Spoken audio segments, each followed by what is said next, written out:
एक बार गौतम बुद्ध अपने कुछ भिक्षुओं के साथ एक प्रवचन सभा में बैठे थे। उस सभा में बुद्ध के चाहने वालों से ज्यादा बुद्ध के शत्रु थे। यहाँ तक कि जिसने वो प्रवचन सभा आयोजित करी थी वह भी बुद्ध से ईर्ष्या करता था।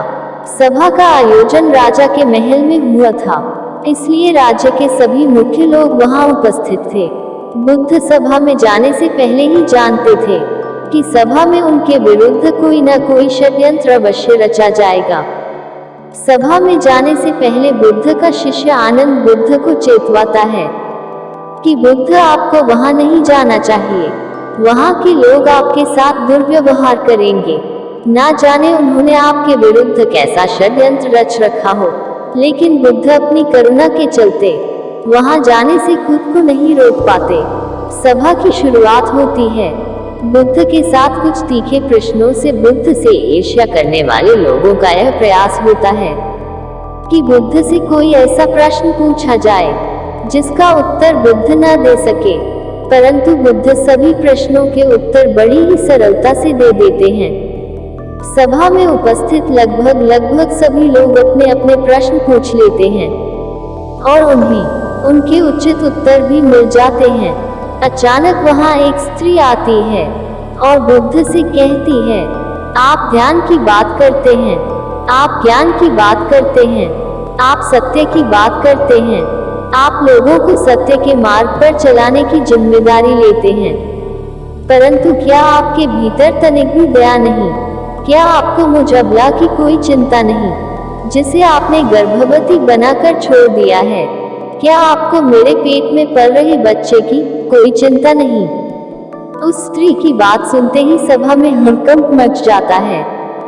सभी लोग एक दूसरे से बातें करने लगते हैं। उस सभा कहीं एक व्यक्ति खड़ा होता है और कहता है, अरे स्त्री के सौंदर्य के सामने तो बड़े बड़े ज्ञानियों ने घुटने टेक दिए, फिर ये बुद्ध क्या है?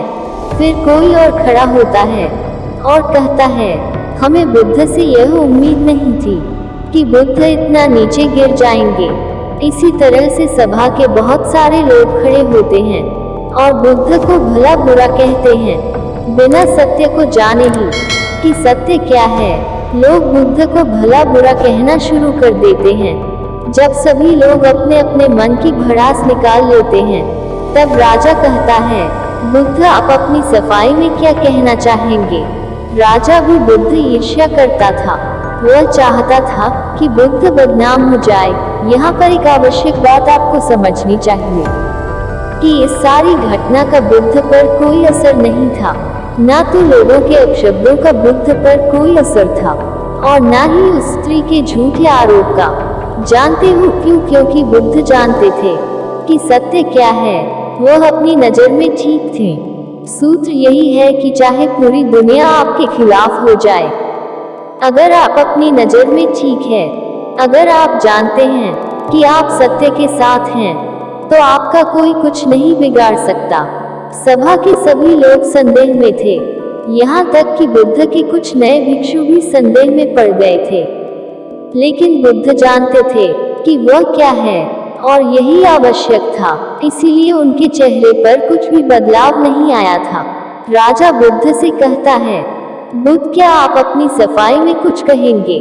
बुद्ध उस स्त्री से कहते हैं, पुत्री इस पूरे ब्रह्मांड में केवल दो ही लोग इस सत्य को जानते हैं कि तुम सत्य कह रही हो या असत्य।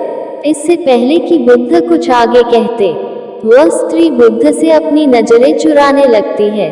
असत्य का सहारा लेने का अर्थ है कि आप अपने भीतर डर का बीज बो रहे हैं। अब यह बीज जैसे जैसे वृक्ष बनेगा, वैसे वैसे आपकी समस्याएं बढ़ती जाएंगी। उस सभा का ही एक व्यक्ति उस स्त्री से कहता है, तुमने बहुत बड़ी बात कही है। अगर यह गलत साबित हो गई तो तुम जानती हो ना कि तुम्हें क्या दंड दिया जाएगा। उस व्यक्ति की बात सुन उस स्त्री के हाथ पैर कांपने लगते हैं और वह तेजी से वहां से भागने लगती है।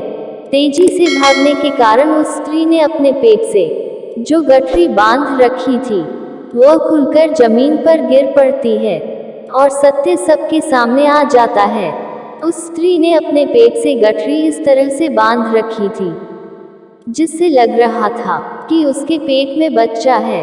राजा उसी समय उस स्त्री को बंदी बनाने का आदेश देता है, परंतु बुद्ध के कहने पर उस स्त्री को क्षमा कर दिया जाता है। एक बात हमेशा याद रखना कि धैर्य और आपकी ही नजरों में सही होना आपको बड़ी से बड़ी समस्या से बचा सकता है। दोस्तों, वीडियो कैसी लगी कमेंट्स करें।